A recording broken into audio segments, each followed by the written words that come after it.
Hello,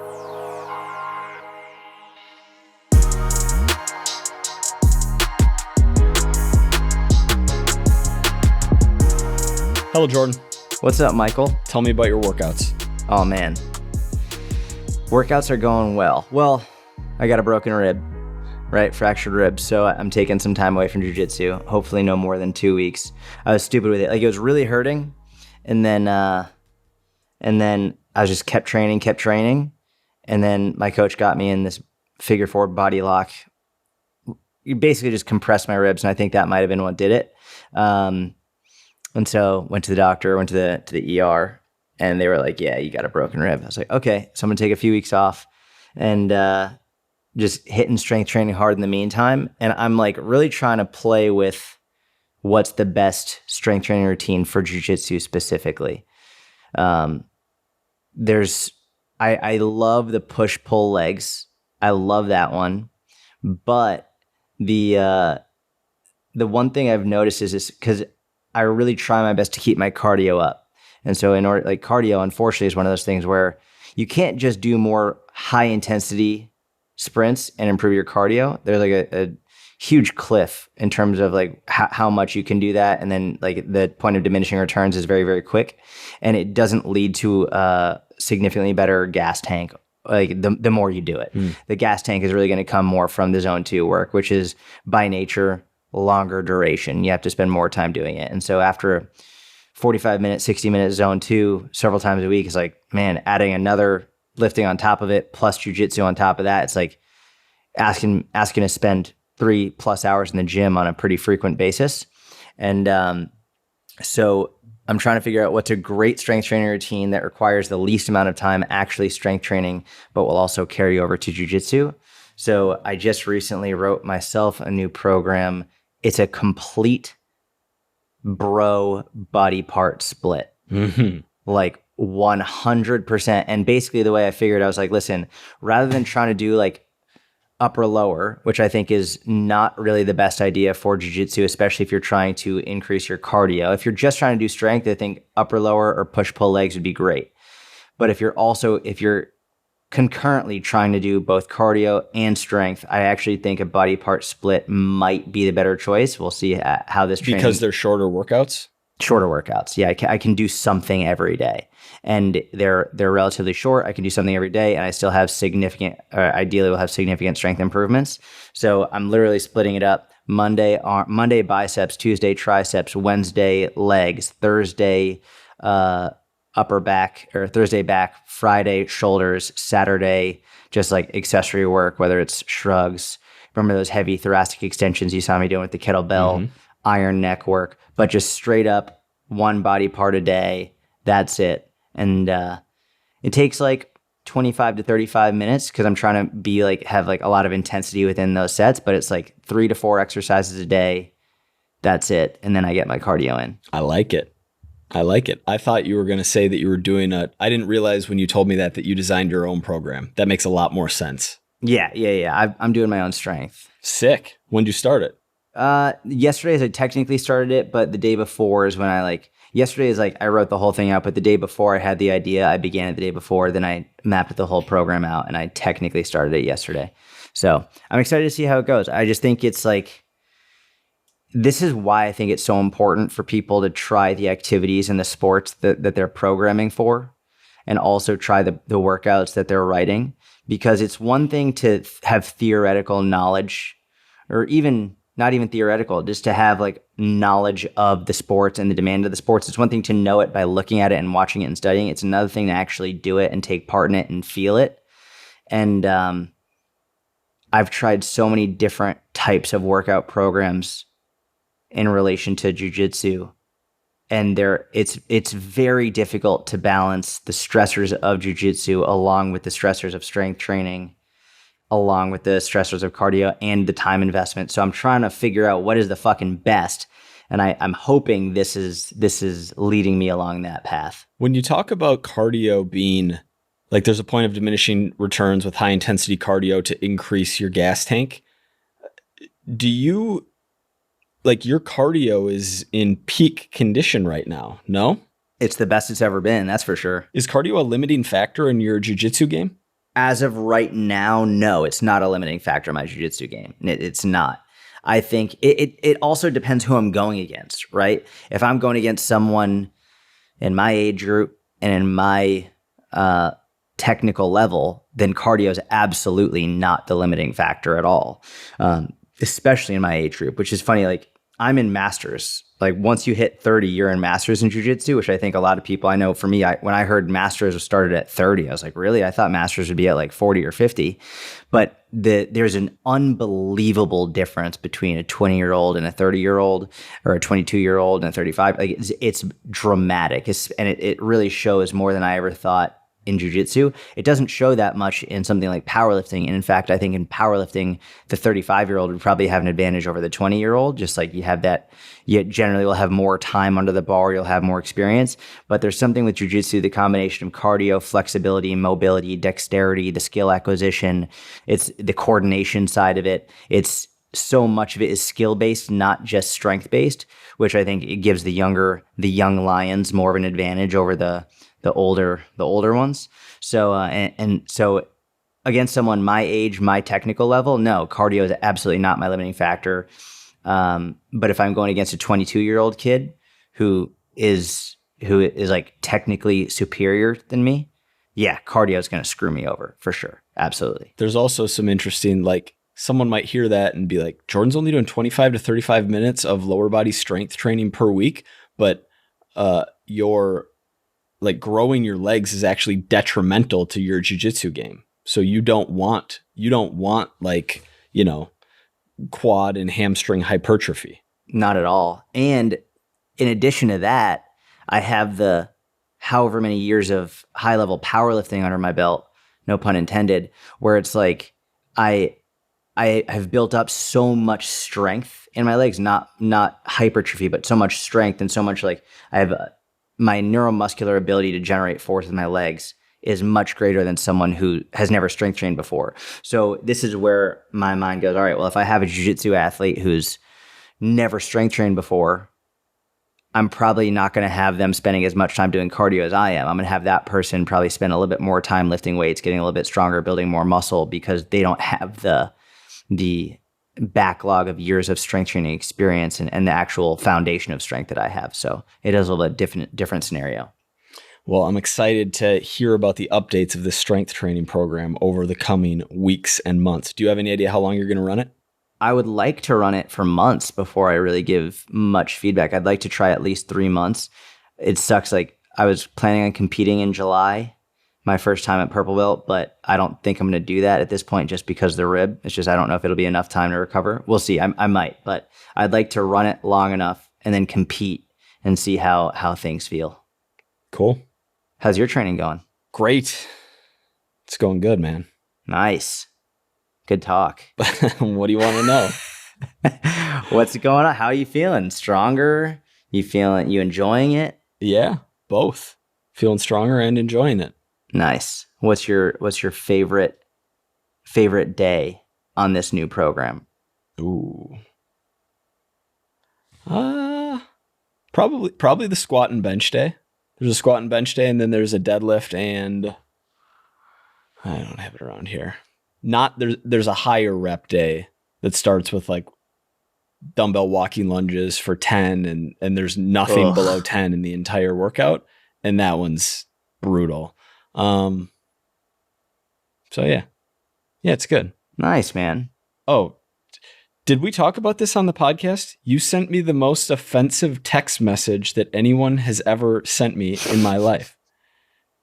No, we didn't talk about this, but I know you're talking about. Oh my gosh. So we know Jordan's on a fiber journey from last week. He's going for a gram per pound of lean mass, at least, at minimum.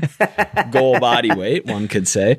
And so I told him, hey, just want you to like, and you felt a little, I don't know if effeminate is the right word, but the fact that you were on a fiber journey, you were like, and I said, hey, I just want you to know, this is a few days later, I texted you, I'm also on a journey similar to your fiber. And you're like, are you on a fiber journey too? I said, no, I'm not on a fiber journey. I said, what kind of journey are you on? I'm on a hip thrust journey, a barbell hip thrust journey. And I think you like rolled your eyes or something. And one of your first replies was, I'm going to read it. I know exactly what I said. Yeah, read it out loud. This will be good. First, you sent me a Michael Scott meme from the most overrated show of all time, which is a different discussion. Why are you the way you are? Wrong. And then you said... you said I'm on a hip thrust journey, and I said, why are you the way that you are? I forgot I said that. That was funny. That wasn't funny. Are you hip thrusting more than 135 pounds? And I didn't even understand the question. First of all, it's technically very difficult to hip thrust less than 135 pounds because the setup is so difficult. I mean, unless you have big plates, right? If you have bumper plates, then you can roll it onto yourself fine with less than 135. But in my gym and in a lot of gyms, you need 135 pounds just to get your setup, unless you have a coach or you're a training partner or someone to put it on you. So that's one. Two, like, I can't even, like, hey, Jordan, oh, you're on a bicep curl journey? Are you curling 12 and a halves or less? Like I don't even, I couldn't tell if it was a joke, if you were trying to be offensive. I had no idea. And then when I talked to you, you were like, oh yeah, well, hip thrusting anything over 135 is just not fun at all, which is just wrong. But anyway, highly offensive comment. The reason I said it is because one of the main reasons I hate the hip, there are two main reasons. The barbell hip thrust, not a machine hip thrust or a single hip thrust. The barbell hip thrust is because over 135 just starts getting annoying. You put all the weights on. Same as a deadlift. It just gets annoying. No different than a deadlift. There's no deadlifts in my program, bro. I agree. I'm not talking about your program. Like, that's not a reason to hate the hip thrust, but then not hate all other similar moves. Well, the second reason, it will then lead into it. The second reason is anything, as it starts to get heavy, it's just super freaking uncomfortable to have on top of you. I'll next time we're in person, I'll give you some tips. Thank you. I appreciate the tips and tricks and hacks for the barbell. I got you. No problem at all. How's Memorial Day, bro? It was good. Good family time. Little pool action. Oh, nice. Yeah. How about you? It was good. Went to a little park, hung out. Yeah, man. Everything's going well. Good weather in Texas, getting some UV. The sun is the best. Oh, man. Sun and then grounding, barefoot on the grass. Man, that's one thing I'm excited for, to not live in an apartment anymore. Just have a nice little plot of land that I can just walk on in the grass and take my shoes off. Just feel better. Yeah. Like, truly feel better doing that. Yeah. There's not enough of that today. Let's rip a Q&A. People know our thoughts on sunlight and grounding. And if they don't, we got a lot of pods to listen to. Oh, you know what? I have a question for everyone who's listening. Could you do us a favor and shoot us a message either on email? What's the email, Mike? info@fitnessbusinessmentorship.com. So either email or in our DMs on Instagram at Personal Trainer Podcast. If you could just let us know what you're more interested in terms of business content or fitness content, and don't just say both.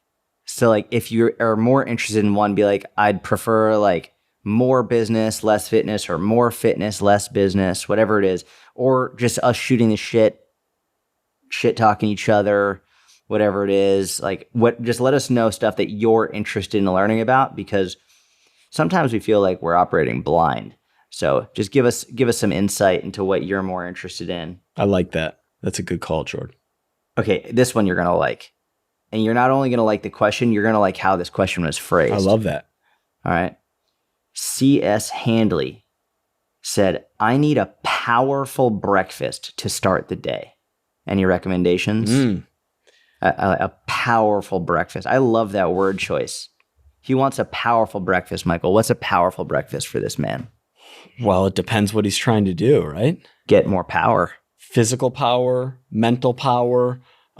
Just all of it. Just do an all-encompassing power breakfast. Is he recomping? Is he maintaining? Is he trying to make gains? Is he trying to lose fat? Bro, I don't fucking know. This isn't a Q&A box on my Instagram. So whatever you think is a powerful breakfast for whatever people need, but you give your...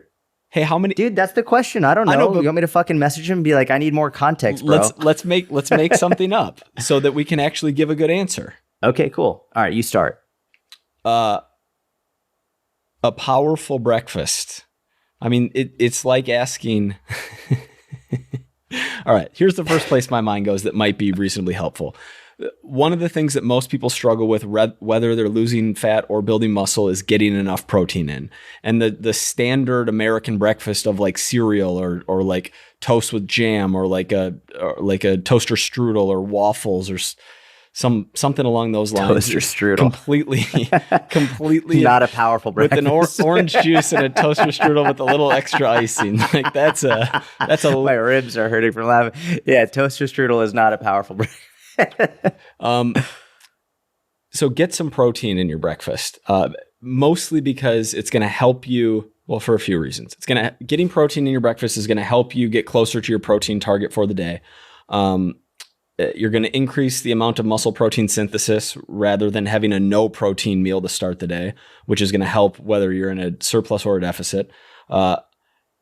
Eating protein early in the morning is going to help regulate your hunger and is going to help keep you full longer than having a carb only or a carb plus fat breakfast. Now I'll just start throwing out ideas. Eggs plus fruit is a good one. And you can cook eggs in a lot of different ways. Eggs are a power food. Yeah, eggs are powerful. A superfood, one might say. Yeah, powerful super. They're even more. They're like a power superfood. It's not like eggs are gonna be my first one. I agree completely. So I have 3 breakfasts for myself. Are they powerful breakfasts? One of them I would argue is not very powerful, but it's because I'm having it 45 to 60 minutes before training. So I don't want a powerful breakfast. I just want like a mediocre breakfast. So we'll go. We're going to title this one "A Powerful Breakfast." I love that. It's a great title. 25 grams of whey protein plus creatine, that's super powerful. No, it's not that powerful. And then just one piece of bread with like a third of a serving of nut butter on there. I think that's a powerful breakfast. I mean, you add creatine to any meal and it's powerful. Plus the nut butter. And the 25 gram protein. That's a power breakfast. So that's my pre-workout training day. Just get some food in me, and then have my pre-workout, and then have a meal post-workout. On rest days, 3 to 4 whole eggs, or if you're in a deficit, like how do you cook them? This is an important part of the power egg. How is it cooked? If my wife's cooking them, she makes this delicious egg scramble with spinach and onion and like chicken sausage and all these different things. And sometimes they'll get wrapped up in a tortilla or like it's served in different ways. I go over medium myself. I'm a little bit more of a simpleton, so put them on there on like medium to low heat, and do one flip. And I want the yolk to still be like a little bit runny, but not uncooked, with some sea salt and ketchup. And well, power flip. Yeah, exactly. And fruit with it, or what kind of fruit? I mean, there are so many good fruit options, right? Bananas, apples, berries. Those are my go-to fruits. Maybe a grapefruit if I'm feeling like a little wild that day. But really any fruit. Kiwis are underrated. Mango's delicious if it's quite ripe. And what was my third breakfast is a higher calorie shake that I'll also do on a rest day sometimes, which is 2 scoops of protein, peanut butter, banana, chia seeds, and then almond milk. Although I've been mixing in some coconut milk here and there.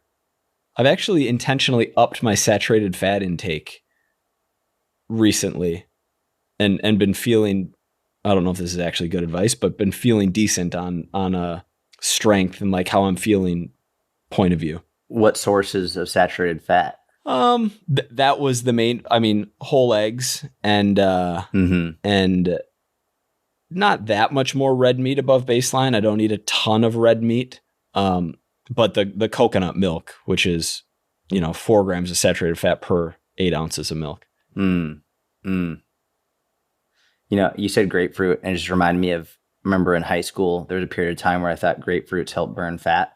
So I would start my day every day with a whole grapefruit and cottage cheese, which is a pretty good breakfast. But like that's pretty powerful. yeah.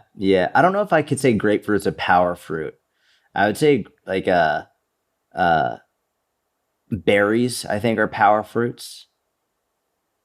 I think an apple and a banana are toeing the line of power fruits, but I feel like berries are power fruits. Eggs are just super powerful. I think they're the most powerful food ever. Rank berries for me real quick. In terms of power or in terms of taste? No, power. Power? Okay. In terms of raw power, I think blackberries are the most powerful. I agree. And they're super high fiber. I think their taste is just the best of all berries. The texture, everything about them. I think blueberries are quite frankly overrated, especially relative to raspberries and blackberries. Out of those three, blackberry, raspberry, blueberry, that's the order from top to bottom. And you have strawberry in the 4 hole. I hadn't even considered strawberry. I think it goes blackberry, in terms of, blackberry, strawberry, raspberry, blueberry. Okay. Is my top 4 ranking. Okay. Not bad. Not bad. I think blueberries are still slightly underrated. And so I would go blackberry, blueberry, raspberry, strawberry is a distant 4th. Like, wow. Yeah. Not a strawberry guy. I'm not at all. I think a good strawberry is good, but they're so hit or miss. Interesting. Okay. All right. Either way, they're all pretty powerful, but we agree on top spot. Cottage cheese plus fruit is one of your options. Yep. Here's I'm going to give you what I think would be like the ultimate power breakfast. Eggs, number 1. Eggs are the ultimate power protein and high quality fat source, super beneficial, so many health benefits, good for your eyes, good for eggs are just fucking amazing. Now, in terms of how they're cooked, what do you have any I heard that. Do you have any preference on how your eggs are sourced? Honestly, I just look at which one is lowest cost and make sure that they're not broken at the grocery store. If they're broken, I don't buy it. Respect. You break it, you buy it. But no, I don't really care where they're sourced from, to be honest. Not from a health perspective. I care for the chicken's sake, but not from the health or power perspective. Do you like white eggs or brown eggs? Do you care about that? Yeah, I like brown eggs. Well, why? They're powerful. Yeah, they have more power. Actually, the eggs I buy, I'm quite, you know what? This is actually an interesting sidebar. I'm quite cheap in life. And you're actually not. Like, you're something Dude, I'm cheap. I'm complimenting you. I'm not. I'm cheap too. You're actually quite generous. And I don't mean I wasn't saying you're not cheap, therefore you're careless. I'm saying I think you're very generous. One of the places where I am. You mean like tipping and stuff? Yeah, sure. Tipping, picking up checks, like not worrying, not sweating the small stuff. Like, yeah. Go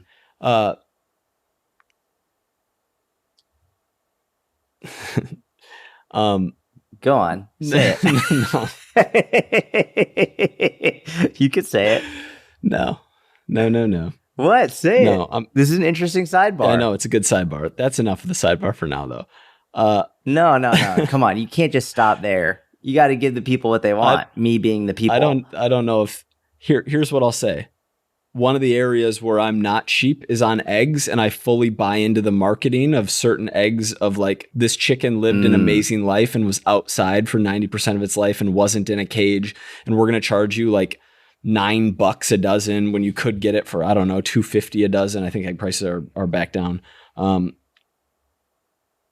That's somewhere where I'm like, okay, I'm hook, line, and sinker on this marketing. It comes with a picture of like the farmer like hanging out with his chickens in the egg marketing carton, on point, bro. Dial. And dude, I want chickens when I have like a house. Like, I want chickens. I don't know if this is like an ignorance thing that I just don't know what I'm about to get myself into, but I really want to have chickens that I can just have eggs and give them a good life, Yeah. I think that's a good idea. I think there's something to be said about being closer to the source and taking out a lot of the middleman in terms of the industry. And something like, something that feels right about really knowing where your food is coming from. And, we talked about this when we talked about hunting, and like, basically, if you're not comfortable, if you're a meat eater, but you're not comfortable taking a gun and killing a deer, for example, and then eating that deer, but you're okay with eating deer if it just shows up, like you're mentally disassociating between what ends up on your plate and how it actually got there.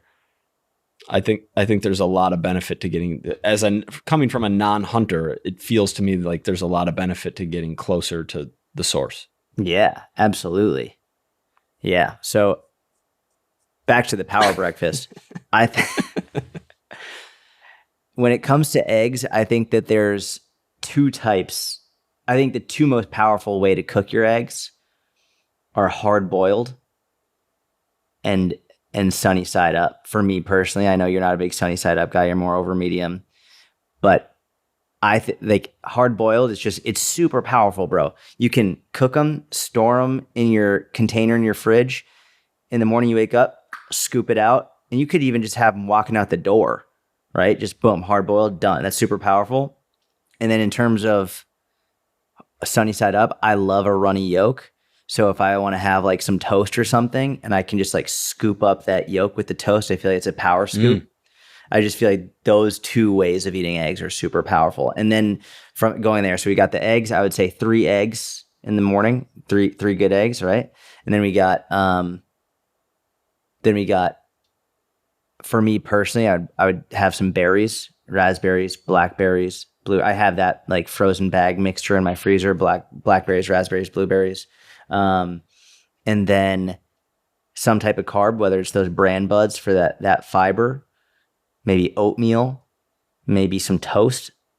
I think that's really good. And then I would also like, you already have some high quality fat with the eggs as well, but maybe adding a little bit of avocado in there. And that for me that's like a true power breakfast. That's a power breakfast. That's like, what's interesting though is that's also a high calorie breakfast. It is a high calorie breakfast, which I feel like power breakfast should be towing that high calorie line. So if you're going to do that, just know that, because a lot of the conventional wisdom, especially if you're in a deficit, is because dinner's a more social meal, because people are generally more tempted later in the day than they are earlier in the day, like higher protein, lower calorie early on sets you up better for success. If you're going to go this route, your lunch and dinner will be a little bit smaller, which isn't a bad thing at all. And actually might be a better thing in terms of energy levels over the course of the day and how you feel, but something to keep in mind and pay attention to. Like if you're going out for Tex-Mex at night, be mindful of how many calories are in your breakfast. Yeah. Always mind your calories in every meal. But if you're eating a huge breakfast, your lunch and dinner will probably be subsequently a bit smaller. Yeah. Unless you're just doing insane amounts of cardio or you're a huge person already and like you have a huge caloric allotment, right? So, for myself though, I don't have a huge caloric allotment. I will say my caloric allotment has increased since I've started doing more cardio over the last couple of years, right? Which is, I think, so massively under-discussed. There's so many people who just hate on cardio. And there's also the people who say, and I used to be this person, I used to say you can't outrun your fork type stuff.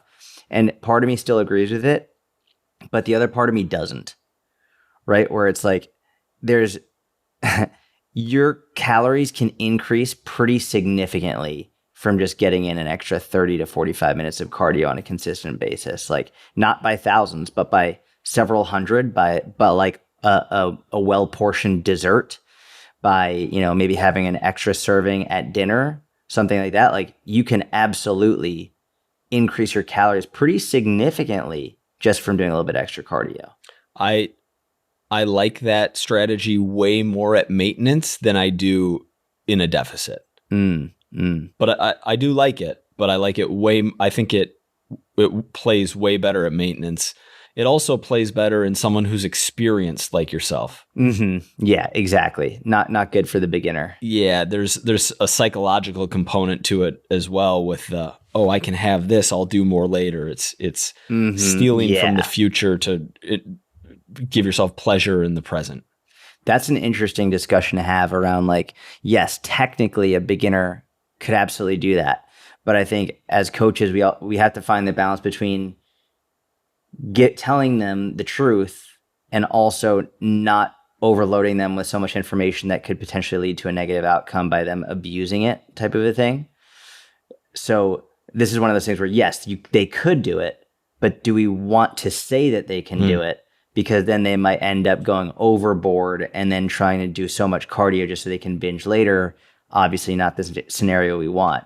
It's an interesting balancing act that we have to embark on as coaches to try and understand, is this worth telling them? And if it is, you have to be very clear technically, yes, but it doesn't mean that you should do an extra 7 hours of cardio just so you can have an entire birthday cake to yourself.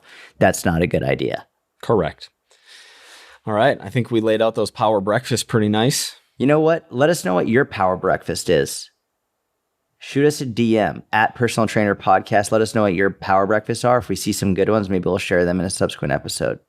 I like that. Okay, here's one. I'm not going to read this person's name because it's sort of a personal question, but they said, I'm not happy with my life. I feel like fitness could help me again, but no motivation to move ever. And this is it looks like a young man who's asking this question. Or just sort of stating this. I'm not happy with my life. Feel like fitness could help, but no motivation to move ever. What do you think? I completely agree with his intuition that fitness could help. Like I hear I'm not happy with my life and someone is completely sedentary, not working out at all, like not moving around at all. Yes. Getting on a program is going to almost certainly make you feel better and get you into a state of momentum and teach you lessons that bleed into other areas of your life, into school, into work, into your personal relationships.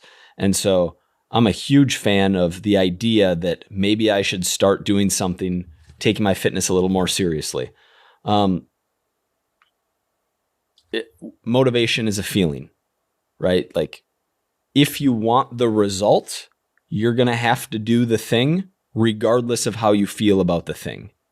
And there's good news here, and that is that like a boulder rolling, right? I'm Jordan's the analogy guy here, but I'm going for it. I'm diving in. No, I can see where you're going with it. I like this one. In your first week, this is a powerful analogy. Power analogy. In your first week of starting fitness back up, even in your second week or your third week of starting your fitness game back up, it's going to suck.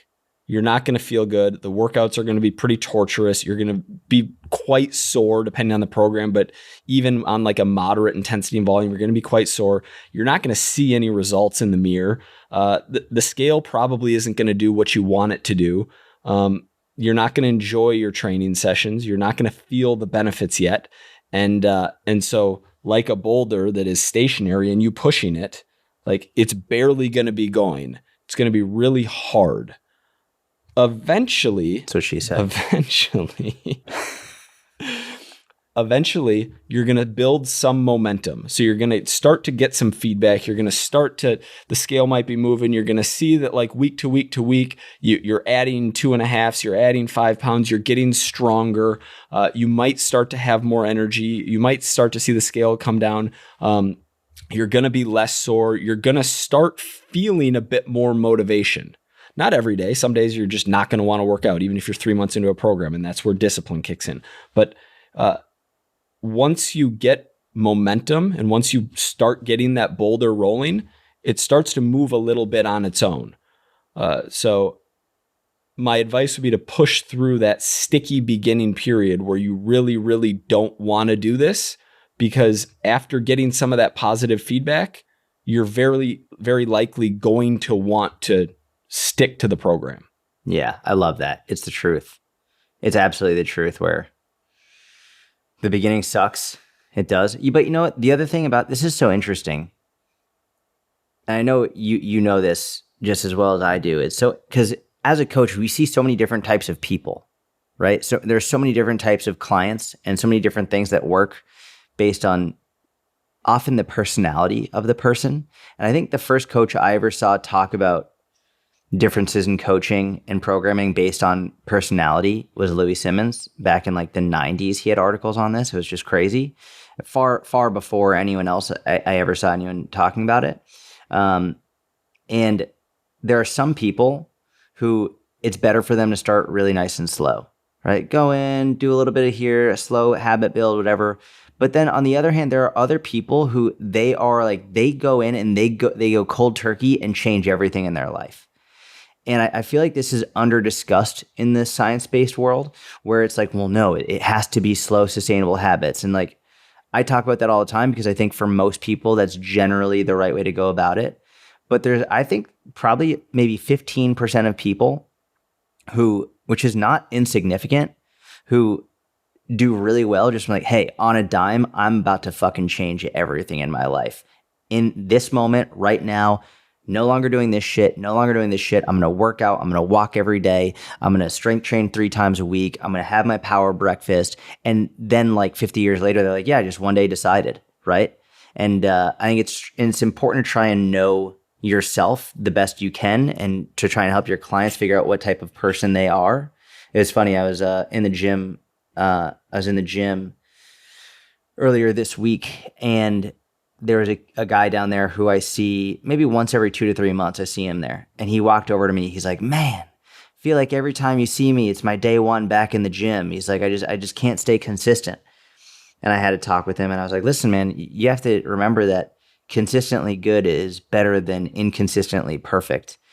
And he like watch it. It's funny because we say this all the time as coaches: consistently good is better than inconsistently perfect. We say it on social media, and we'll get likes or whatever and comments. But to see this guy's face drop as I said that, he was like, "Holy shit, man! I think you just changed my life," which will be interesting to see over the next few months. See if he gets in there more frequently. But I don't know. There's a lot to discuss here. But to answer this guy's question, it's you're going to feel better. You know you are, and you're going to feel worse if you don't do it. You'll feel better if you do, and you feel worse if you don't. You have that knowledge.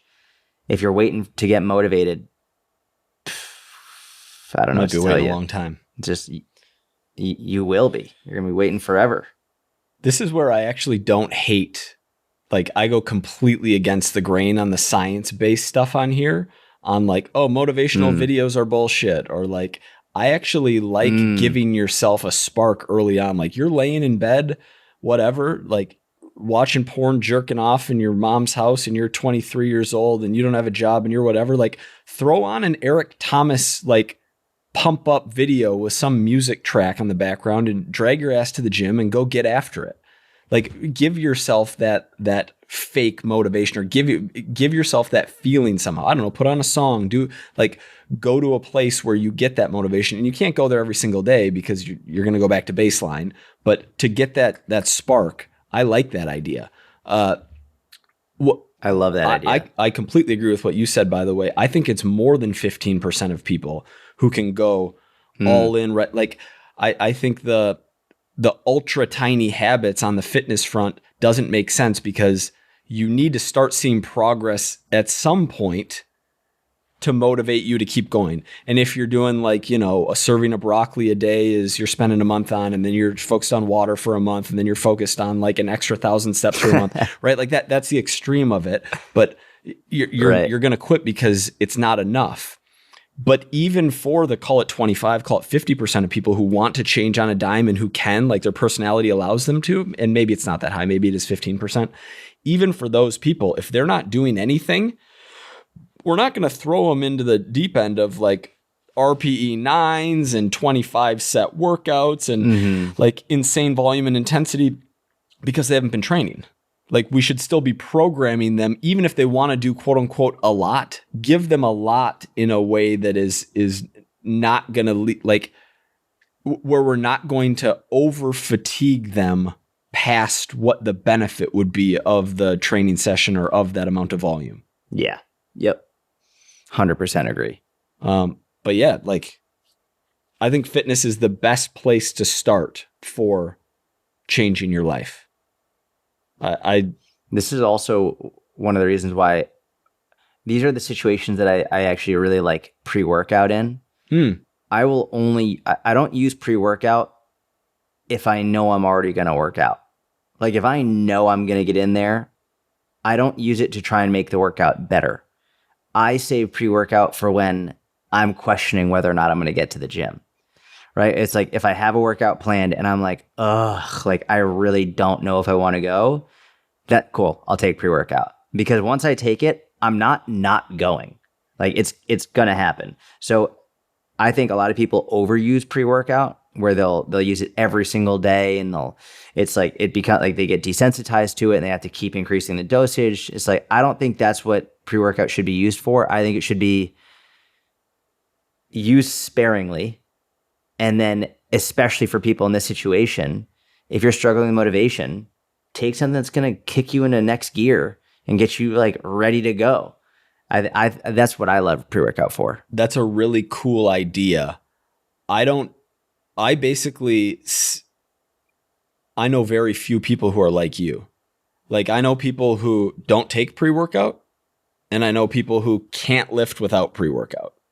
I don't know people who like, I take pre-workout 1 to 2 times a week or 3 to 4 times a month, but then I don't take it I just don't see that as often. Yeah, that's what's helped me for sure, and maybe might help someone get in the habit, even if they do have to use it, even if they just have to use it to start taking a walk in the beginning, just then they can start feeling the benefits of walking. Like that's fine. Just get up and make it a habit over and over and over again until you've done it for so long that you no longer have to think about it. It's just like that, you feel better doing it, and it's part of your day. I love it. We have an agreement here. It's called the Gentleman's Agreement. If you watch this episode, if you enjoy this episode, please subscribe to our YouTube channel. We put out a lot of content on YouTube. We would really, really appreciate it if you subscribed over there. Personal Trainer Podcast is the handle. Jump over there, hit subscribe. We greatly, greatly appreciate you. Thank you very much. Have a good one.